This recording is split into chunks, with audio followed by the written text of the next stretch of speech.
Boa noite, meus amigos. Boa noite, minhas amigas. Boa noite, meu amigo Antônio Mário. Tudo bem?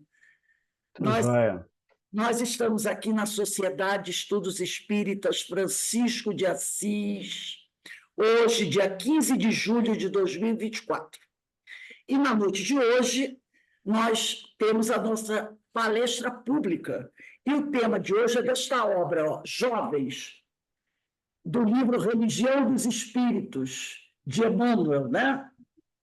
E o nosso tema está relacionado à questão número 218 do Livro dos Espíritos. Depois da oração e da prece, nós vamos fazer a leitura dessa questão 218 e da resposta dos Espíritos, tá? Que é uma resposta pequenininha, mas que deu para Emmanuel esse texto maravilhoso, né, dessa obra Religião dos Espíritos. Então, nós agradecemos ao nosso irmão Antônio Mário, esse companheiro de tantos anos, velhos companheiros, né, do Centro Espírita Maria de Nazaré, da nossa querida amiga, né, tão maravilhosa, toda vez que eu lembro dela, o coração bate de saudades, né? Mas com certeza a Tereza está lá nos observando e dizendo assim: vamos em frente, rapaziada, vamos em frente, nada de parar. Tão bonita, tão querida nossa amiga. Então, meus irmãos, muito obrigado pela presença de todos, muito obrigado, Tony, por você ter aceito o nosso convite para estar conosco aqui na nossa casa na noite de hoje. Mas antes de iniciarmos, eu vou pedir à nossa irmã Carmen para fazer a leitura do preparo e a prece. Por favor, Carmen. Boa noite a todos e o preparo é desse livro aqui, Mestre na Educação, de Pedro Camargo. E a lição é a 33, que tem como título As Gerações Futuras. E ele nos diz assim: as gerações futuras não serão diferentes da presente, com todos os seus defeitos e prejuízos de ordem moral, se não tratarmos da educação, da infância e da juventude. Dessa juventude que será a sociedade de amanhã. Jesus disse que não se põe remendo de pano novo em roupa velha, por isso que a rasgadura se tornará maior. E, igualmente, não se põe vinho novo em odres velhos, porque estes não resistem à sua fermentação. É claro que o excelso mestre se refere nessa alegoria à natureza do ideal que propagava, do qual era viva encarnação. Esse ideal novo, reformador, quase revolucionário, revestido pela terceira revelação, deve ser anunciado de preferência à juventude, às crianças, porquanto estes elementos representam a terra virgem, aberta à boa sementeira.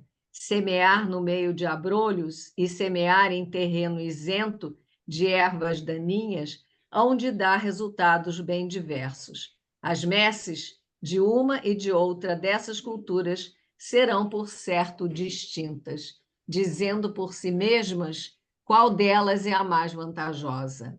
Então, ele termina assim, só estou lendo alguns trechos. O objetivo máximo do Espiritismo é precisamente esse: educar para salvar, iluminar o interior dos homens para libertar a humanidade de todas as formas de selvageria, de todas as modalidades de crueza e de impiedade, e de todas as atitudes e gestos de rivalidade feroz e deselegância moral.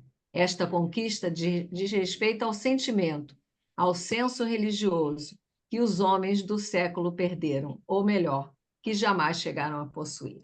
Então, depois desse pequeno trecho do nosso amigo Vinícius, que nós possamos, nesse momento agora, emanados pela espiritualidade maior, nesse ambiente virtual que encontramos, abençoe o nosso amigo Mário, que ele possa trazer o esclarecimento necessário nessa noite de palestra pública, para que possamos sair dessa noite com boas ideias, com novas reflexões para a nossa caminhada evolutiva. Então, Senhor, só temos a agradecer mais essa oportunidade de aprendizado para a nossa vida eterna. Graças a Deus. Graças a Deus. Então, como eu falei para vocês, o estudo de hoje é do livro Religião, que tem por tema jovens. Isso está relacionado à questão número 218 de O Livro dos Espíritos. Está na sua parte segunda, capítulo 4, da pluralidade das existências, ideias inatas. Kardec pergunta aos espíritos: encarnado, conserva o espírito algum vestígio das percepções que teve, dos conhecimentos que adquiriu nas existências anteriores? E os espíritos respondem: guarda vaga lembrança, o que lhe dá o que se chama ideias inatas. Então, eu passo a palavra para o meu amigo Antônio Mário. Antônio, você tem até 19h30, se precisar de mais 5 minutinhos, tá? 19h35 para fazer suas considerações. Que Deus o abençoe e abençoe a todos nós. Isso aí, a nós todos. Boa noite. Estou muito feliz aí de novo de estar conversando com vocês aí da Sociedade Espírita Francisco de Assis, né, de Estudos Espíritas. E ver você de novo, Rose, ver todas as pessoas aí, que bom. Vamos conversar um pouco sobre essa parte das ideias inatas relativas aos jovens. Vocês me desculpem o pigarro, né? Nada demais, um pouco do resquício ainda da gripe. Mas a Rose já deu uma lida no 218, vai até o 221, essas questões aí referentes. E aí eles vão trazer, eu vou me permitir apenas dar uma pequena introdução, né? Que ideias inatas são aquelas que você traz não sabe de onde. Você ainda não, a princípio, todo mundo acha que você não tem como pensar aquilo, ou seja, que você, na realidade, ainda não adquiriu. Você tem uma ideia e fala assim, olha, é o seguinte, tenho certeza de que essa coisa está nesse lugar, em tal lugar, em tal lugar, em tal lugar, porque eu já passei por lá. Mas é uma ideia que você não pode nem ter tido, né? E, de repente, vão conferir aquilo está tudo certinho. Quando a gente passa para a parte, digamos assim, emocional ou então intelectual, são aquelas atribuições que o espírito traz sem nunca ter aprendido naquela encarnação. Então, nós podemos ver por aí rapidamente as crianças chamadas crianças prodígio, né? E aí a gente já tem uma ideia inata, né? Aquela pessoa já traz aquele conhecimento, aquela bagagem. Então, guarda vaga lembrança porque é o normal, por causa do esquecimento.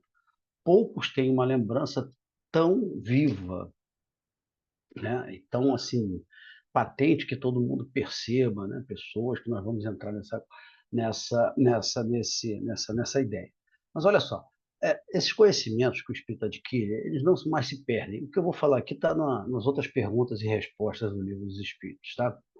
Então, durante a encarnação, a gente esquece parte. Não esquece totalmente tudo, porque realmente, senão, ficava muito difícil a gente, como é que se diz? Evoluir, porque se a gente esquecesse tudo, a gente teria que recomeçar constantemente. Né? Se eu esquecesse tudo que eu aprendi nas outras encarnações, eu teria que partir do zero. Encarnei, pronto, zerou o HD, né? Zerou o velocímetro. Aí eu teria que aprender tudo de novo. E não é esse nem o princípio da educação. Né? O princípio da educação é você realmente acumular, né, conhecimentos e cada vez mais e buscar lá dentro da memória aquelas coisas que você aprendeu lá atrás e que você vai fazendo. Então, além disso, vamos lembrar que o espírito pode ter progredido na erraticidade, ou seja, naquele local quando ele não está encarnado. Quando ele não está encarnado, ele está na erraticidade. Então, lá também ele pode progredir. Isso explicaria por que certos espíritos têm umas ideias que a gente diz assim, não, mas não pode. Como é que esse espírito tem essa ideia? Ele não era assim quando ele estava aqui encarnado. Mas por quê? Porque na espiritualidade, ele também progride. Então, muitas das coisas que ele pensava, ele muda um pouco de ponto de vista. Ele muda ou ele adquire novas qualidades também. Pode acontecer? Pode. Acontece com todos? Não. Mas a gente sabe que pode. Então, muitas das vezes as pessoas, ele teria que ser igualzinho como ele era antes. Não é por quê? Porque evoluiu na espiritualidade. Ok? Então, às vezes as pessoas tipo de comportamento. A gente vê muito isso, às vezes, em psicografias, né, etc. E tal, que o pessoal, não, mas não pode ser fulano, porque fulano, ou na psicofonia, né, falando, escrevendo, porque fulano, você fala aquilo. Não necessariamente. Ainda mais se ele progrediu, ele às vezes se acalma, ele às vezes tem mais resignação, ele tem mais aceitação, então muda um pouco o tom, né? E ainda existem outras situações que a gente pode perceber, né, e que a gente às vezes quer cobrar dos espíritos, porque os espíritos às vezes podem não trazer, digamos assim, a flor da pele, digamos assim, certos conhecimentos que eles adquiriram em outras vidas. E isso pode se dar por duas situações. Uma, porque ele, na realidade, utilizou mal a sua inteligência, né? Ou então pensou muita besteira, né? O pessoal fala, ficou muito marcada a sua mente por ter pensamentos equivocados, então a mente ficou um pouco perturbada. Então, o que acontece? Quando ele reencarna, ele não traz conhecimentos, não consegue se lembrar de certas coisas. Não consegue mesmo. Por exemplo, assim, ou a pessoa que tenha sido músico, né? Eu sempre digo isso quando a gente conversa, né? O Mário toca violino, era muito bom no violino. Então ele fica famoso com o violino. Então, as portas são abertas, a sociedade é aberta, todo mundo ri, todo mundo bajula, etc, etc. O Mário reencarna. Aí lembra do violino, vai tocar violino de novo. Vai ser a mesma coisa. Então ele não vai sair daquela passada. Dificilmente o cara sai daquilo. Então só vai ser violinista para o resto da vida. Não vai conhecer, não vai ampliar a sua gama de conhecimentos. Então, muitas das vezes, ele pede, ou os espíritos ajudam para que ele se convença, de modo a ele vir com certas qualidades ou certas características, digamos assim, em estado latente, em estado adormecido. Não que ele não saiba, ele simplesmente não consegue projetar para que ele possa crescer, evoluir em outras artes, em outras faculdades, aprender novas coisas. E aí ele é forçado a ter uma nova condição de vida, aprender mais coisas, aprender mais sobre o mundo, sobre o universo, sobre Deus. Então, são essas duas situações. E quando ele retorna à espiritualidade em outra situação, aquela qualidade adquirida não se perde, ela retorna. Muitas das vezes, elas são inibidas pelo nosso próprio cérebro material que vem projetado para que o campo, digamos assim, do cérebro relativo à música não se manifeste. Então, ele fica inibido lá quietinho e você não consegue, digamos assim, ainda repetir aquela qualidade que você tem, mas que não se consegue transmitir por conta dessa situação. Eu estou falando tudo do Livro dos Espíritos, né? E aí, os livros dos Espíritos ainda dizem mais duas coisinhas, uma sobre Deus e outra sobre o Espiritismo. Kardec pergunta se é por isso que o homem tem essa ideia inata, ou seja, todos os homens sabem de que Deus é o Pai, é o Criador, e ele diz, bom, realmente, todo homem possui essa consciência da existência de Deus, ou outro nome que alguma pessoa possa dar, energia cósmica, poder superior, o cara pode chamar do que quiser. Os espíritos cansam de dizer para a gente, esse negócio de palavras é com vocês mesmos, eu não quero nem saber, porque vocês é que arrumam essa encrenca aí, o sinônimo é com vocês mesmos. Agora, que existe, existe, e as pessoas têm, desde o mais rude até o mais inteligente, além do que o pressentimento da vida futura. E dá um pequeno toque sobre o Espiritismo, dizendo o seguinte, muitas dessas lembranças, né, que nós temos de certas crenças, etc. e tal, que se observam em todos os povos assim, e que trazem a reencarnação, trazem a vida futura, trazem a mediunidade, justamente a base da doutrina espírita, né? Que é a comunicabilidade dos espíritos, né? Deus é perfeito, como a gente já falou de Deus, né? Da comunicabilidade com os espíritos, da reencarnação. Então, esses pilares do espiritismo, eles já foram divulgados em diversas crenças há milhares e milhares de anos. Por isso que a gente encontra em partes. E isso faz com que o seguinte, que a gente acabe entendendo que o espiritismo é verdadeiro, porque prova justamente isso. As diversas situações de diversas crenças lá atrás, na antiguidade, prova que o espiritismo só veio lembrar, como Consolador Prometido, que Jesus tinha falado e o que já tinha sido divulgado antes, só que partes ficaram esparsas em alguns locais e em alguns momentos da humanidade. Como diz Leon Denis, todo mundo vai ser espírita simpatizante. Ele fala com outras palavras, né? Ele diz o seguinte, que o espiritismo não será a religião do futuro, e sim o futuro das religiões. Não é com essas palavras não, tá? A frase não é assim não. Mas o que ele quer dizer é o seguinte, que as pessoas vão aderir a postulados que o espiritismo defende, e vão continuar nas suas crenças, mas vão entender. E a gente vê isso enormemente hoje, né? O pessoal vai ver o filme do Chico Xavier, o filme do Nosso Lar 1, Nosso Lar 2. O pessoal é católico, é umbandista, é ateu, é judeu, e vai ver. Então eles tornam simpatizantes de ideias. Então eles começam a absorver essas ideias, e essas certas ideias, na verdade, eles se tornam simpatizantes. Eles dizem assim: não, nessa parte aqui a minha religião não me satisfaz, mas eu aceito essa parte que o Espiritismo diz. Eu gosto muito da minha religião, mas isso aqui eu acho que é isso mesmo que o Espiritismo fala. Ele não se torna espírita, né? Mas ele se torna um simpatizante. Bastante interessante essa colocação do nosso querido Leon Denis, né?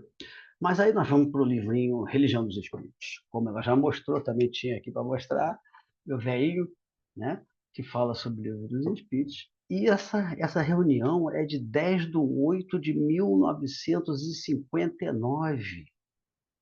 Ou seja, eles fizeram uma reunião mediúnica 4 dias depois que eu nasci. E aí colocaram essa dos jovens. Isso, 59, nós estamos 60 para 2024, dá quanto? 64, mas uns 65 anos atrás, essa mensagem. Para falar dos jovens, e a gente vai ver como ela digamos assim, atual. Não é? Ele diz assim, eu vou ler um pedaço e vou comentando, né?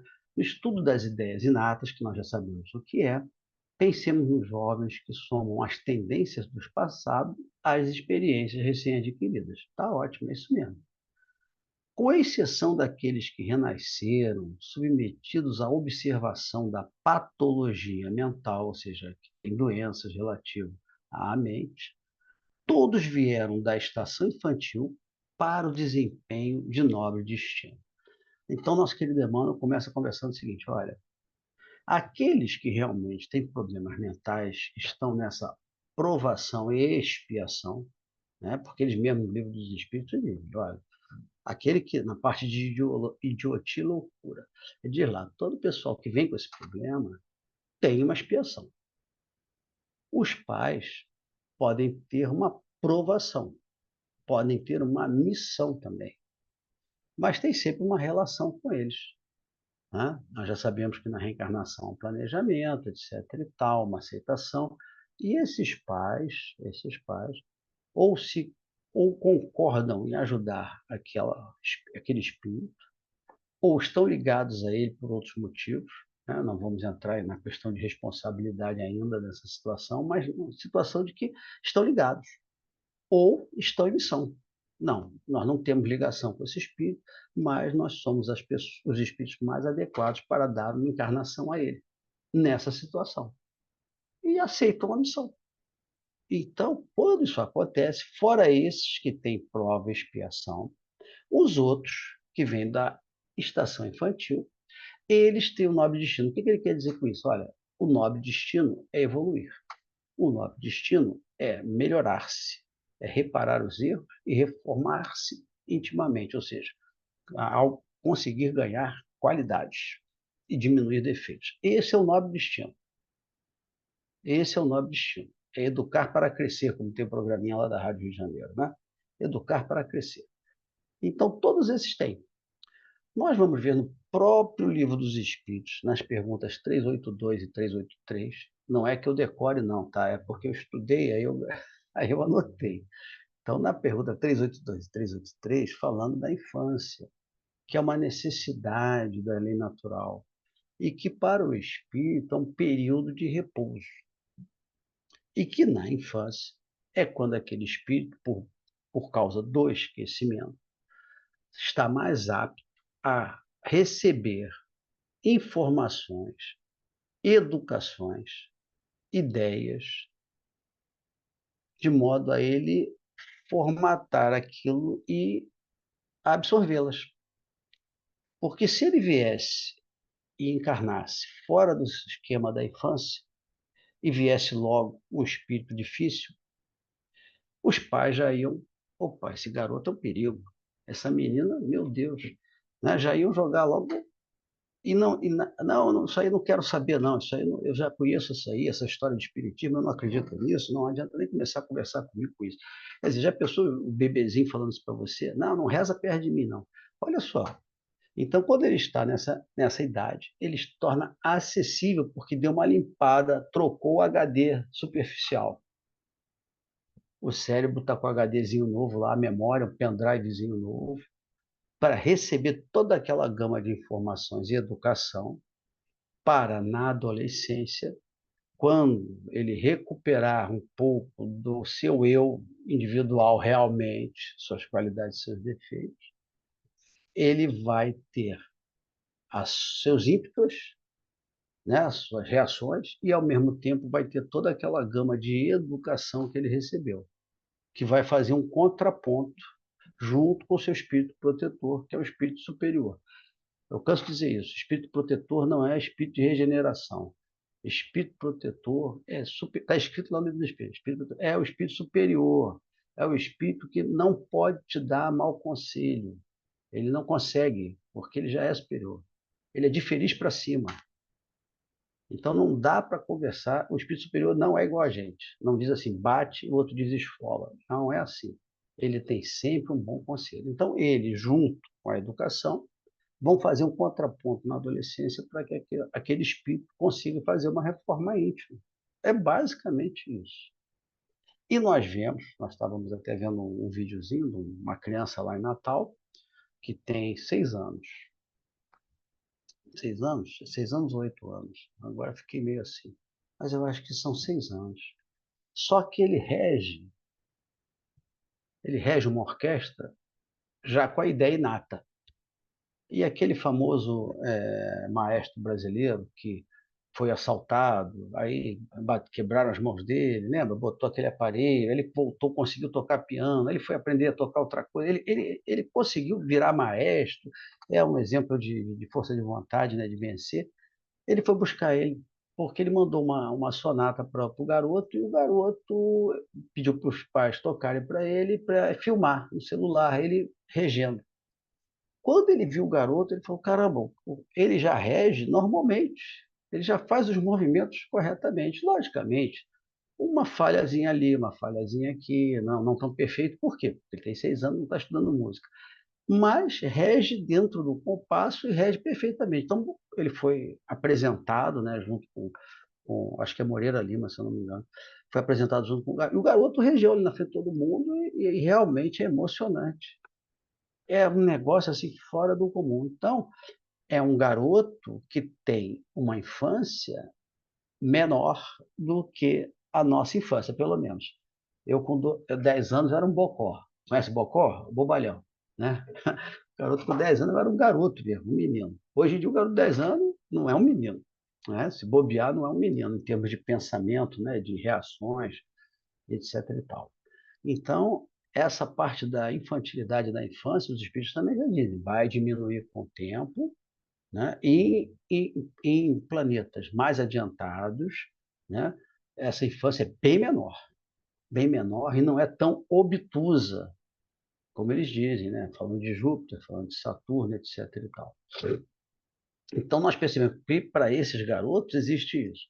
O Divaldo tem um vídeo que ele conta a história de Kim Kim Sun Yang, é um sul-coreano.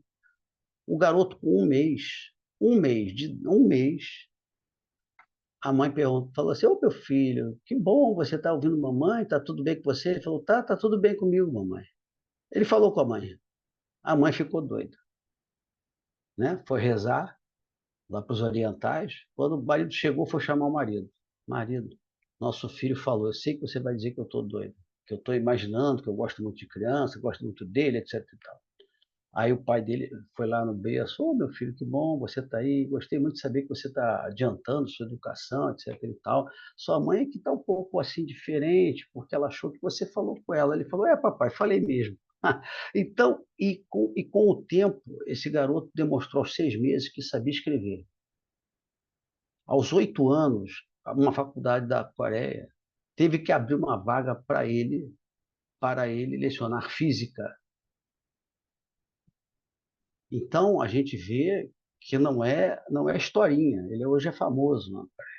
Então, não é historinha de conto de fada, é uma coisa real, ou seja, a infância diminuída, para alguns ainda nesse planeta de expiação, para mostrar ao mundo que existe uma vida antes, que esse conhecimento foi adquirido antes. Então, nós demos uma olhada nessa parte do Thomas, e aí Emmanuel vai trazer uma outra parte um pouco mais, digamos assim, um pouco mais alerta, né? De alerta, de aviso. Ele vai dizer assim: entretanto, quantas ansiedades e quantas flagelações quase todos padecem antes de se firmarem no porto seguro do dever a cumprir. Ao mapa de orientação respeitável que trazem das esferas superiores a transparecer-lhes do sentimento, na forma de entusiasmos e sonhos juvenis, misturam-se as deformações da realidade terrestre, que neles espera a redenção do futuro. Então, vamos fazer um comentário.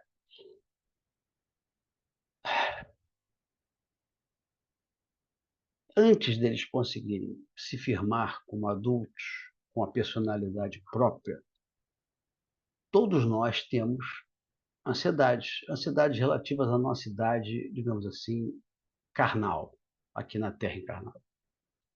Né? É o estudo, é a relação com o grupo, né? Pertencer a um grupo, né? A saída com os colegas, tudo isso ainda é ansiedade, porque ainda não está o espírito ainda muito calcado, muito baseado. A gente só faz isso depois de uma certa idade, é que a gente se estabiliza um pouco mais em termos de pensamento, de qualidades e defeitos, de personalidade.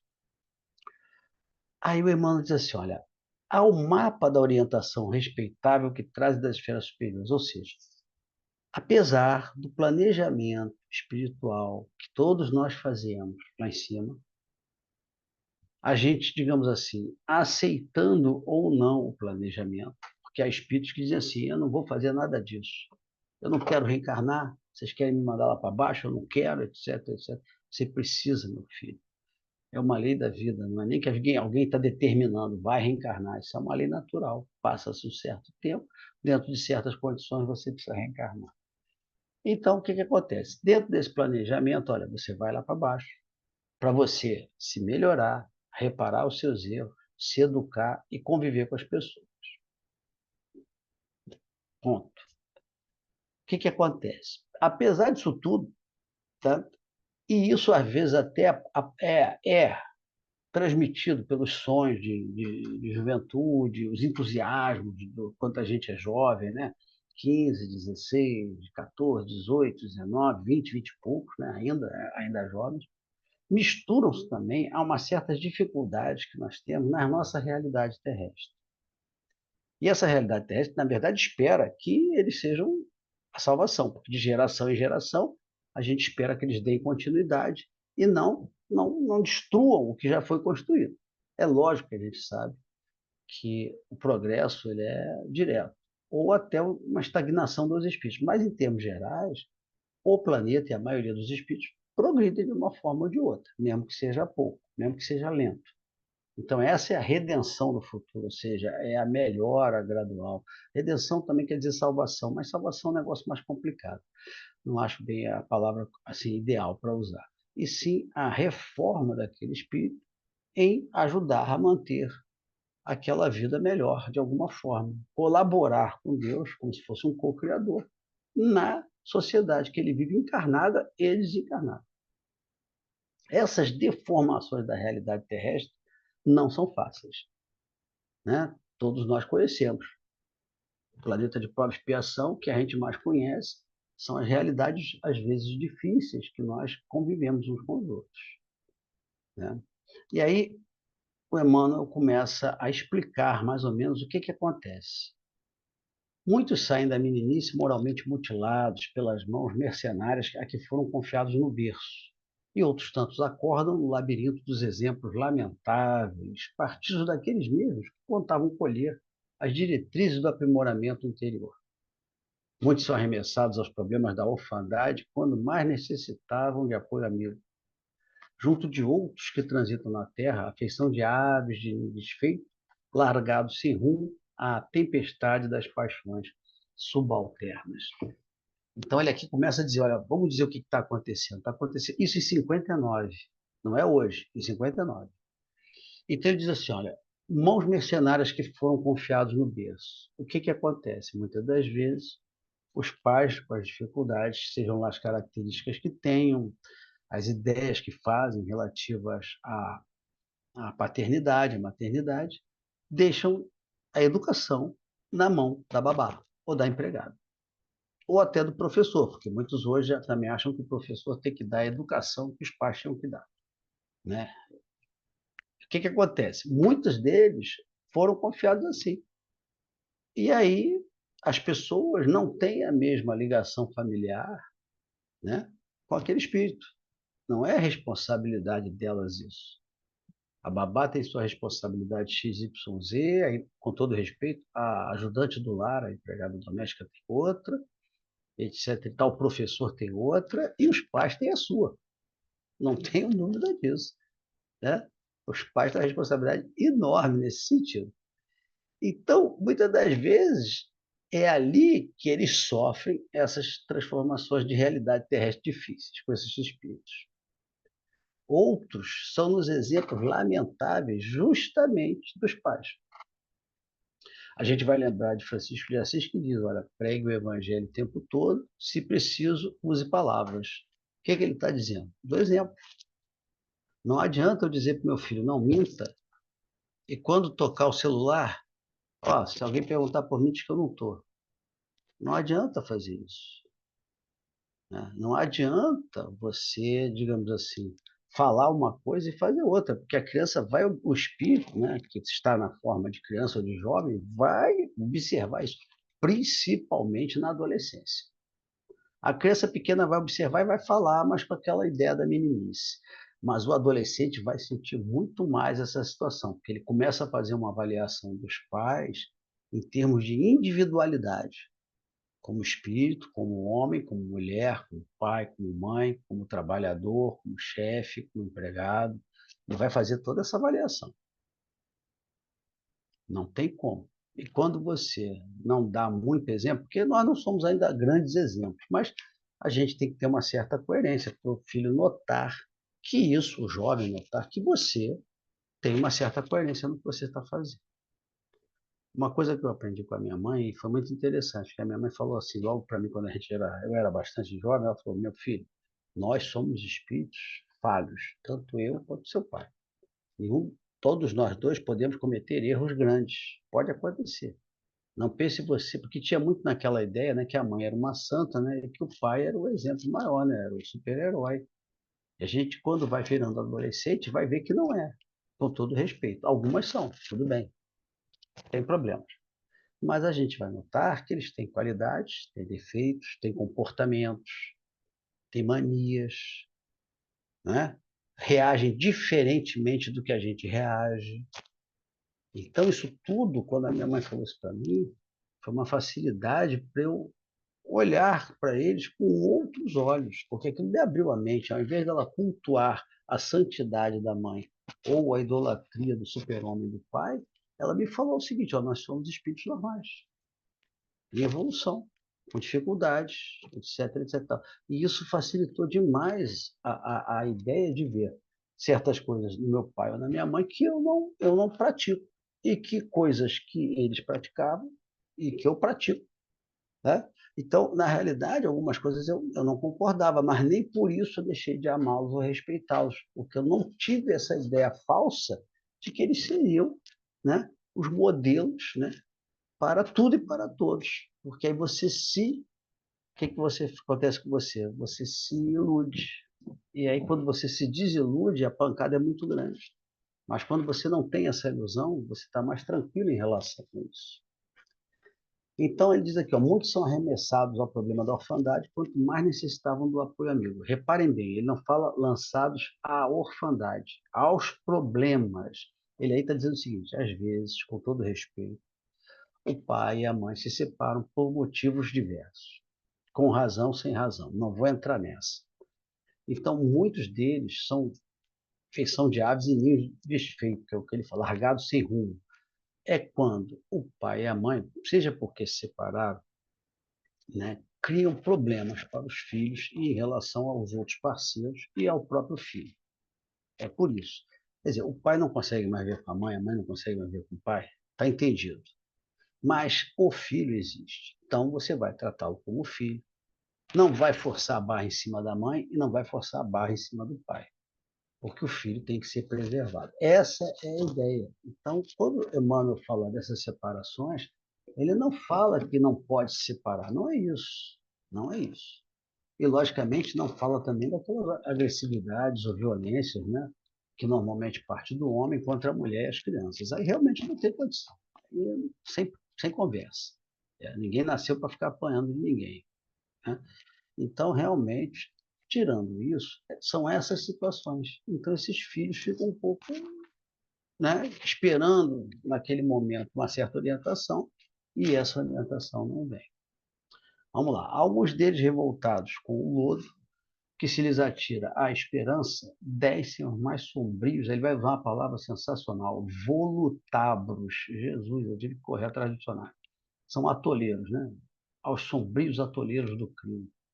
Enquanto outros, muitos, fatigados de miséria, se refugiam em prostíbulos dourados para morrerem na condição de náufragos da noite. Ele usa até uma situação assim relativamente poética, né, para falar isso. O que acontece? O que acontece é o seguinte: muitas das vezes, cultuando uma coisa que não se recebe, nós nos revoltamos. E essa revolta, ela existe de duas formas. O jovem pode se revoltar pela violência, pela agressividade, pela rebeldia, que é a ponta de cima, a agressividade. Ou ele pode descer. Quando ele desce, ele entra em depressão, ele fica calado, né? Ele se refugia só com ele fica só para ele. Então, são duas pontas da revolta, uma na violência e a outra na depressão. São as duas situações. E todas as duas podem jogar as pessoas para o crime, uma forma de chamar a atenção, uma forma de se dizer que está tudo errado, né? E, muitas das vezes, podem jogar na drogadição, que são as drogas.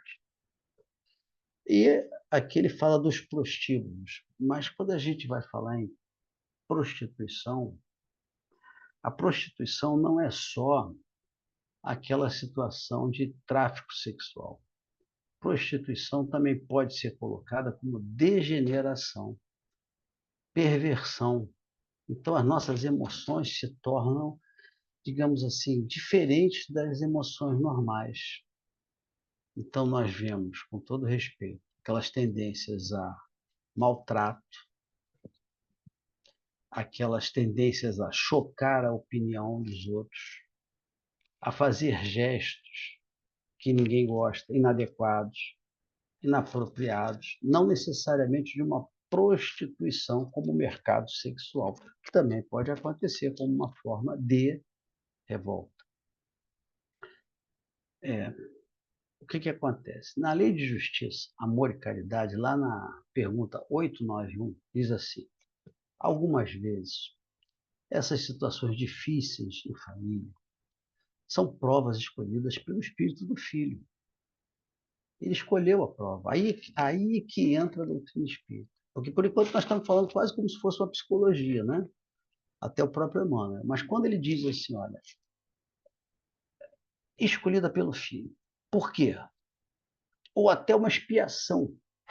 Se ele foi um mau pai, se ele foi uma mãe má, se ele foi um filho mau em outra existência.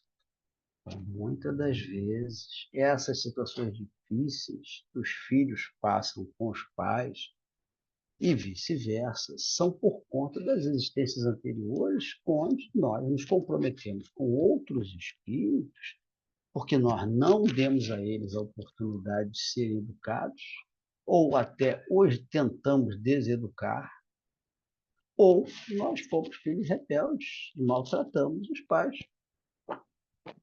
Não tem para onde correr. O livro dos Espíritos, às vezes, pode parecer assim, muito fácil, né, e muito duro, mas a explicação, não há uma explicação melhor do que essa.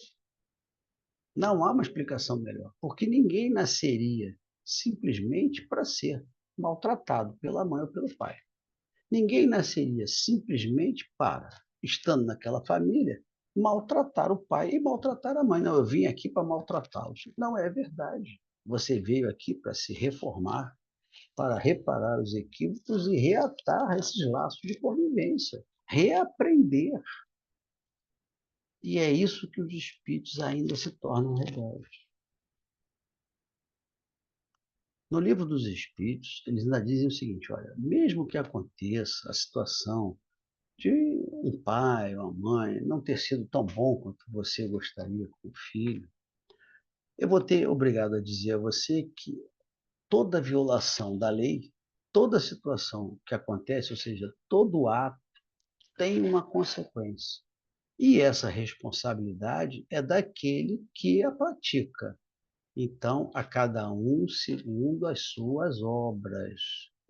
O fato daquele filho sofrer não quer dizer que, mesmo que ele perdoe a mãe, o avô, o padrasto, a madrasta, seja lá quem esteja com a missão de paternidade, isso acontece, né?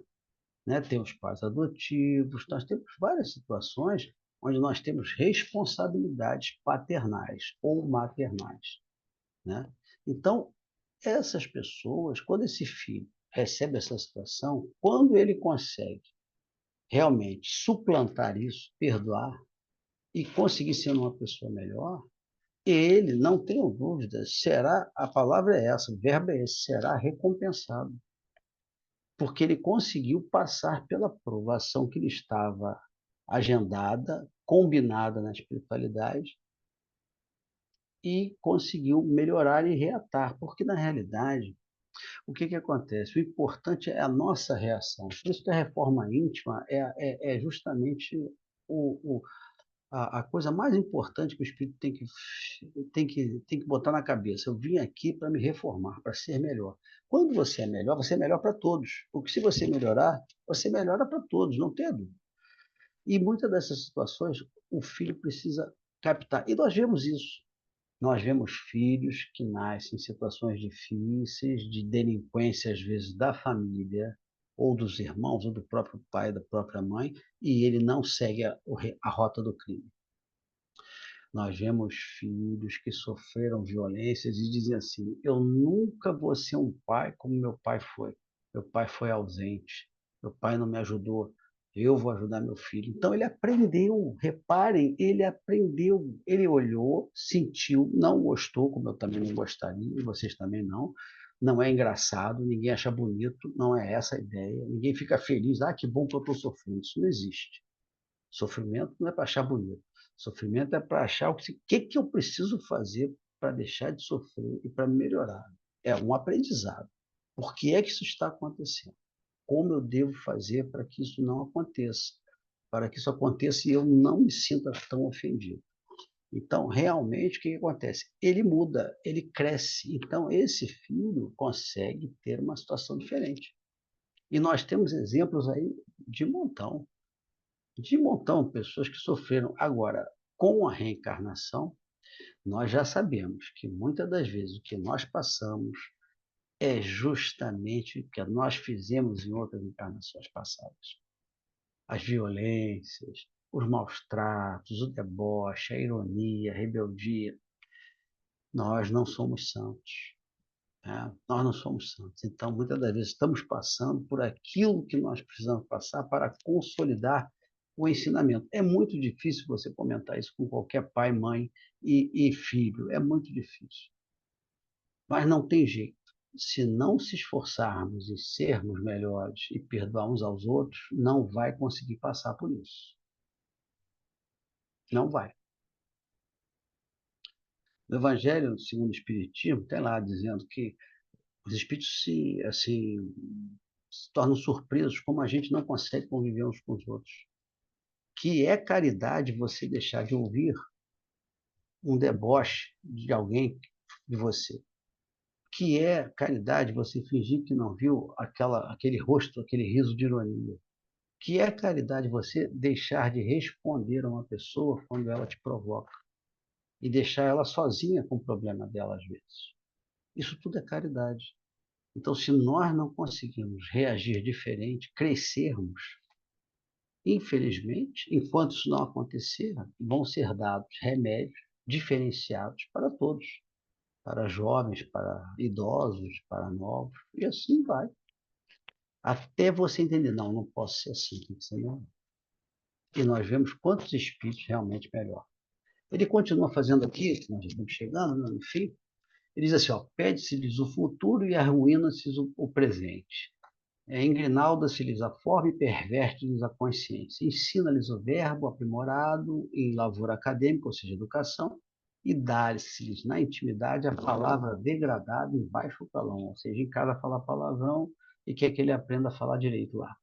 Ergue-se-lhes o ideal, a beleza da virtude, zomba-se deles toda vez que não se revelem por tipos acabados de animalidade inferior. Olha só, isso é fundamental. A gente tem que aprender que tem que ensinar ao filho e à filha direitos iguais. E naquela época, em 1959, o filho nasceu para ser o garanhão. E a filha, né? Segura suas ovelhas porque eu vou soltar meu bode. E não pode ser assim. Né? A própria mãe, às vezes, citava isso, né? Não, porque ele tem que ser homem, ele é homem, não sei o quê. Essas coisas são loucas. E levam a situações, às vezes, que nós estamos vendo aí, feminicídio, etc. e tal. Porque você tem que ensinar que todos têm direito de liberdade, de livre-arbítrio. O homem e a mulher são iguais, são espíritos encarnados em sexos diferentes, mas são espíritos iguais, com direitos iguais, com vontades iguais. Então tem que respeitar tanto o homem e a mulher, quanto a mulher como o homem. Se você não ensina isso para a criança, nem a menina batendo no menino, nem o menino batendo na menina. Se você não ensinar isso, não vai adiantar. Se você disser, não, tem que ser, você tem que competir, tem que dar, mesmo que roube, tem que competir, mesmo que o outro não veja, você vai lá e faz uma tramóia, joga sujo. Se você ensina isso a ele, ele adulto vai ser assim, a grande probabilidade, inclusive com você mesmo, né? Inclusive com você mesmo, quando você ficar mais velho, né? E nós vemos aí grandes exemplos de situações difíceis em relação à repartição de herança, né? De negócios, né? De relacionamentos amorosos, porque os próprios pais, infelizmente, em certos momentos, acharam que as conveniências do mundo eram mais importantes que a conveniência de Jesus, que todos são iguais, que tem que perdoar, que tem que tentar entender as pessoas. Outra coisa é você jogar as crianças na situação do álcool e dos entorpecentes. E aí, quando se fala entorpecente, é aquela pílulazinha também, sabe como é que é? Aquela pílula, né? Não quer conversar e toma a pílula e vai dormir, né? É a mesma coisa. Então, nós precisamos ver isso naquela época, em 59, o que nós estamos dando para as crianças. Administra o abandono deles, tipo assim, meu filho, mas não posso falar contigo, não tenho tempo, não tenho horário, eu vou te dar isso aqui, tá? Toma um celular novo. Né? Tem aquela historinha, né, do garoto que falou assim, papai, o senhor trabalha? Trabalho. Sua hora quanto é que é? A minha hora é cara. Quanto é que o senhor trabalha por hora? Tanto que eu cobro. Então, eu quero pagar o senhor para o senhor ficar uma hora e brincar comigo. Não é verdade? Então, nós percebemos essas situações. Aí Emmanuel vem trazer a mensagem, que é a mensagem espírita, é a mensagem correta. Não condenes a mocidade sempre que se vejas dementada ou inconsequente. São espíritos em evolução. Amanhã, hoje é o filho do vizinho, amanhã é o nosso filho, tá? Cada menino e moço no mundo é um plano de sabedoria divina para serviço à humanidade. Então, ninguém veio aqui para estar todo errado. Tem um planejamento divino para ele melhorar e ajudar também a humanidade conforme ele melhore. Agora, todo menino e todo moço transviado, né, ou seja, deturpado, né, errado na lei de Deus, errado na lei dos homens, é um plano de sabedoria divina que a humanidade corrompeu ou tirou o brilho. Sim, é verdade. Ele pode lutar contra isso? Pode, mas é muito mais fácil quando ele é educado nos padrões corretos do Evangelho de Jesus. Fica mais fácil para ele se reformar. Mas se ele já tem um problema, já tem dificuldades, e você ainda ensina ele o errado e força em cima dele, né? É difícil, é mais difícil, não é impossível, mas é mais difícil. Alguns conseguem, sim, outros não conseguem, é verdade, e permanecem estacionários. O que ele quer chamar aqui é a responsabilidade da paternidade de você melhorar os seus exemplos e dar uma boa educação moral aos seus filhos. É isso que ele quer dizer, e a mocidade em geral. Recebamos os jovens de qualquer procedência por nossos próprios filhos, estimulando neles o amor ao trabalho e a iniciativa da educação. Diante de todos que começam a luta, a senha será sempre velar, ou seja, vigiar, acompanhar e compreender, a fim de que saibamos semear e construir, porque em todos os tempos, onde a juventude é desamparada, a vida perece.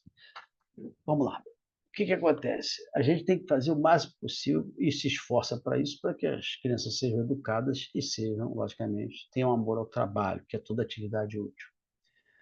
Mas para isso a gente precisa vigiar, precisa entender, precisa corrigir rumos, precisa mostrar Jesus para eles também, porque fora da religião também eles não vão conseguir, porque se eles se basearem apenas nas convenções sociais, nós vamos ter um problema grave, porque eles não vão conseguir respaldo. Muitas das vezes, tanto no campo profissional, no campo educacional, no campo relacional da sociedade, o que nós vemos é a vitória, é a tentativa da vitória do forte, ou então daquele que engana, daquele que usa subterfúgio para conseguir as coisas, seja a que preço for. Normalmente, tem um ditado que é muito interessante, que diz assim: quando é bom só para uns, é sinal de que é ruim para muitos. Não tenham dúvida que é isso mesmo. Então, é necessário que nós tratemos os jovens como se eles fossem nossos filhos. Parar também com aquela situação de que o meu filho tem personalidade forte e o filho do vizinho é agressivo. Não é verdade. Todos os dois têm dificuldades. E com a reencarnação, nós cada vez vemos isso mais próximos. Né? Eu vou ser vovô agora em janeiro. Né? Minha filha vai ter o primeiro filho, ou filho, não sei ainda. Mas quem será esse espírito? Quais são suas provas, suas dificuldades? Ele está vinculado a quais elementos da família? Aí eu pergunto, eu não sei, tá, mas qual é a sua responsabilidade? Isso eu sei. Ajudar a minha filha a educá-lo, a ser uma boa pessoa. Tem as coisas do mundo, mas tem as coisas de Deus. Ajudá-lo a ser uma boa pessoa. Dar o melhor que eu puder para que ele se sinta amado, para que ele sinta apoio, para que ele sinta que mesmo nas dificuldades eu posso tentar conversar com ele, de modo a ele se melhorar. Não como se eu fosse aquela pessoa que tivesse que dar, digamos assim, de cima para baixo, mas sim alguma pessoa que tem alguma experiência e que naquele momento pode ajudá-lo com aquela parte da experiência. Que nós possamos ter bastante tranquilidade, porque os jovens realmente têm suas dificuldades, e a gente sabe que as reencarnações às vezes são em massa, né? E de espíritos com muitas, digamos assim, tendências às vezes difíceis, principalmente nesse período de regeneração. Mas que nós tenhamos sempre o Evangelho de Jesus, né? E tenhamos calma e tranquilidade para tentar fazer o melhor possível por nós e por eles. Falou, Rose?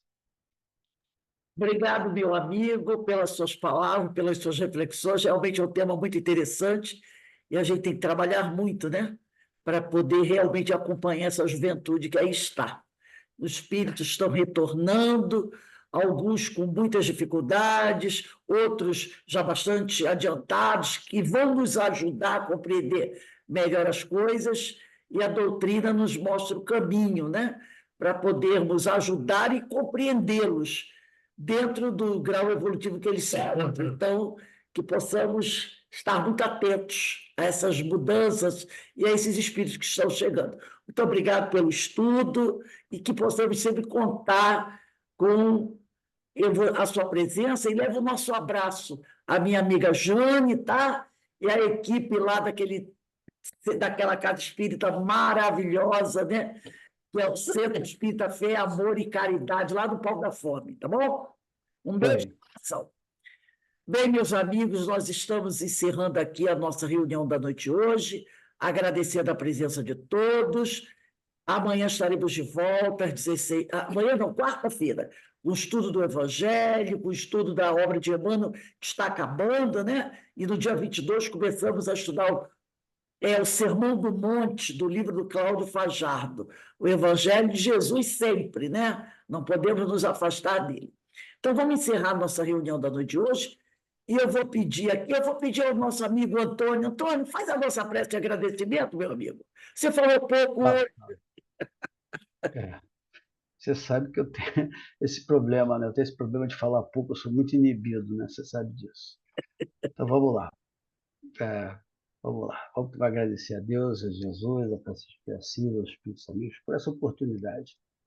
Senhor, nós sabemos das dificuldades e sabemos, através dos Espíritos, todas essas reencarnações de Espíritos, às vezes, em últimas oportunidades, Senhor, de conseguirem mudar um pouco o seu pensamento, seu sentimento, para aceitarem o Evangelho do Mestre, para poderem ter uma condição melhor, para voltarem à Terra dentro da sua escalada da regeneração. Que nós, como pais, tenhamos tranquilidade, persistência, que nós, como avós também, como apenas pessoas mais velhas, né? Como amigos, como colegas da casa espírita, né? Que nós possamos, Senhor, dar o melhor que nós pudermos em termos de tranquilidade. Mas para isso é necessária a reforma íntima. É preciso ser tranquilo para dar tranquilidade.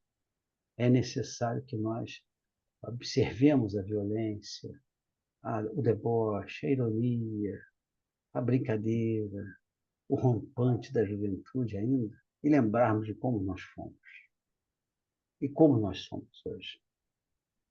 Lembrarmos e deixarmos para lá, como diz o pessoal, deixar barato. Que nós possamos, sim, ter vontade de ajudá-los, mesmo sabendo de certas dificuldades que serão colocadas para nós. Muitas das vezes é difícil, mas que nós tenhamos, sim, força de vontade e sempre a intuição dos nossos filhos protetores e a abertura da página do Evangelho, onde encontraremos sempre a melhor forma de reagir a qualquer coisa que possa acontecer conosco. Que Jesus esteja sempre nos nossos corações, que Ele possa sempre nos amparar, que Ele seja realmente o nosso exemplo. Que Deus nos abençoe a todos, que assim seja, graças a Deus. Bem, meu irmão, muito obrigado. Um beijo no coração de todos. Nós estamos aqui, companheiros, encerrando a nossa reunião de hoje, pedindo ao Pai que derrame a sua misericórdia sobre cada um de nós, tá bom? Ó, um beijo no coração de todos. Fiquem em paz, que o Senhor nos abençoe, tá bom? Nós vamos encerrando aqui a reunião para todos. Tchau, gente. Abraço. Obrigada, Abraço. Antônio Fiquem Mário. com Deus. Obrigado a Boa noite a vocês. todos. Boa noite.